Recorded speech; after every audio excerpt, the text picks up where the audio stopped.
কার্তিক। কৃষ্ণচূড়ার গুচ্ছে গুচ্ছে যে রক্ত ছড়ানো বিদ্রোহ মুকুলিত হতে চাইছে, সে কি ঝরে যাবার জন্য? ধোঁয়াশা কাটিয়ে ভাস্বর হয়ে ওঠার চেষ্টায় রত যে শিশু সূর্য বিন্দু বিন্দু রক্ত ঝরাচ্ছে, তা কি অস্ত যাবার জন্য? মহাজীবনের প্রতিশ্রুতি নিয়ে ভেসে আসা যে কল্লোল পৃথিবীর জঞ্জাল সরাচ্ছে, ও কি ফিরে যাবার জন্য? যদি তাই হয় তবে সান্ত্বনা রেখে যাও কৃষ্ণচূড়ার উদ্ধত প্রতিবাদে, লালে লাল করে দিয়ে যাও ধরণীকে। তবে অস্তর আগে লালিমা লাগিয়ে যাও, লেগে থাক পশ্চিমী দিগন্তে। মাঝ পথে ফিরে যাওয়া ঢেউ ছাপ রেখে যাও বেলায়, শুধে দিয়ে যাও প্রত্যাশিত ঋণ। নমস্কার।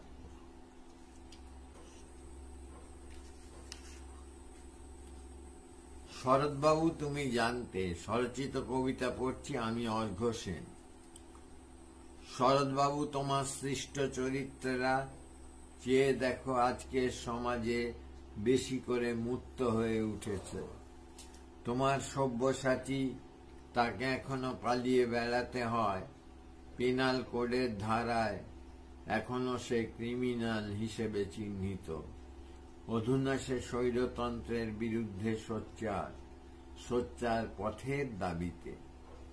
পথে পথে কাঙালিরা আজও ফেরে, দু চোখে অর্থহীন জিজ্ঞাসার পেটে জ্বালা নিয়ে। মাথা কুটে মরে আজও শত শত অভাগী, কত শত অভাগীর বঞ্চিত বাসনা। দেখো তবু আশ্চর্য আস্থায় স্বপ্ন দেখে স্বর্গসুখ ছিনিয়ে আনা।